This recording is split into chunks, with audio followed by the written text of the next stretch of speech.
Welcome to PrepsNet Coach Speak with Hayden Wildcats head football coach, Chad Eads, powered by Campus Traditions. Here's your host, Aubrey Johnson. Welcome in, Coach. Thank you, Aubrey. Good to see you again. Good to see you. So last couple of weeks, we've had a couple of losses. Let's talk about them. First one was John Carroll. Yeah.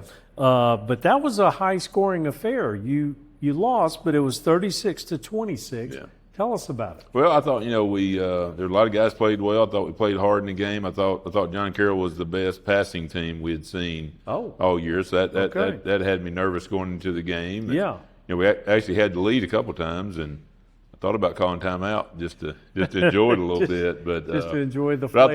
But I thought throughout the game our kids played hard. Our quarterback, Everett Hicks, continues to play well and continues to grow. Xander Lehman, made a lot of big catches, especially on third down. I think that night we were 4 for 6 on fourth downs. And good. And a lot of those were big catches by Xander or Asher Davidson that continue to play well. John Colson's running the ball well. I thought the guys like John Kelly and Michael Ward are kind of doing a lot of things for us on a lot of special teams, so they continue to kind of be the backbone of our team. Okay, fantastic. So then last Friday you traveled to Carver, Birmingham. That was a little different affair, 60-14. What happened that night? A lot of fast people running down the field scoring touchdowns. So we didn't match up well with their athletic ability. Okay. And also, I didn't feel like we went into the game expecting to win, and maybe we can't right now. But I'd like for us to have a little better approach to a game that when we know we're matching up with someone that's a little bit physically superior, maybe whatever the phrase is, but we go in that game with a little more confidence, a little more belief in each other. That if we can play together, then we can find a way to win. And I think that's our way of winning here. There's not a guy who's just going to take the game over, and that's okay. But I think all of us together can find a way to win, and that's got to be our way here. And we didn't do that last Friday night or last Thursday night. Okay, all right. Injury-wise, how have you fared the last 2 weeks? We've actually been pretty good. Got a few kids that have had little kind of nagging things, hoping to get them back this week. Good. A couple are at the doctor today, just finding out if they can be back, but we haven't had anything serious that's caused the kid to miss out on a lot or something that can't be repaired. Right. We've lost a couple of young kids in some JV games with some injuries. That's frustrating and disappointing for them because they're young and they're missing a season in their early part of their high school, and you don't get the red shirt, here. And no, you don't. So our JV quarterback is our only kid that's really been out for the season now. Right. Okay. So you're right at the middle of the schedule. You've played 5. You've got 5 more to go.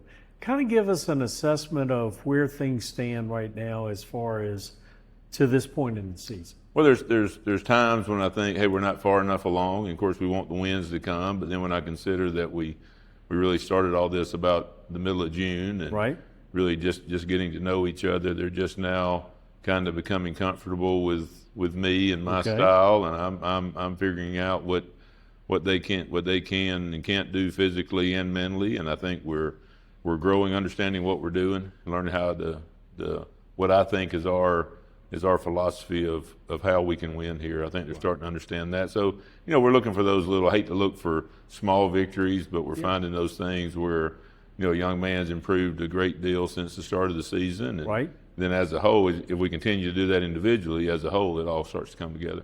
Very good. So what goals do you have for the back half of the season? Well, we still got a chance in the playoffs. We got a lot of really tough opponents coming up. The road gets tougher as we go.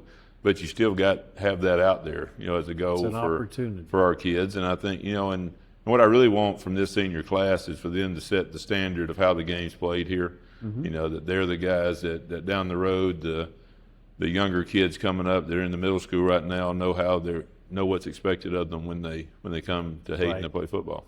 Okay. So this Friday you travel to West Point. They're 2-2, so they've got mixed results on the season so far. What do you expect to see from the Warriors? I think they're a physical defense. They're big, and they kind of clog up the inside and make you have to throw the ball, which is something we've improved this year. Still got to ways to go in that we have Right. that we're totally confident in it, but we're improving in that area. But I think they kind of take away what you're doing, and they seem like they're kids that play hard. That's what we've seen all year long. If it's I think they're big on the interior defensive line. Their linebackers run around, make a lot of plays. They don't. Right. They don't venture outside the tackle box a whole lot, but inside of there, they stay there and make a lot of plays. Right. Okay. So on October 3rd, 2 Fridays from now, you host Ramsay. Coach, they only have 2 wins to show for the season, but they've had a brutal early part of the season. They've played some tough games against some big opponents. They are sneaky good. What do you expect from the Rams? Well, I think their losses are misleading too, because they've lost to the reigning 7A state champion. Mm-hmm. That's not. They go into a game where they're undermanned a little bit, maybe not quite as much depth as what their opponent has, and so I think their record's a little bit misleading. Yes. And but also know a very athletic, well coached team, and the thing that's always been present at Ramsay, there's a pride in playing for Ramsay that overcomes anything anywhere they may like something. Right. Okay. Well, Coach, that's our show. We appreciate your time, and as always, we appreciate yours. Join us again in a couple of weeks for another Hayden version of Coach Speak.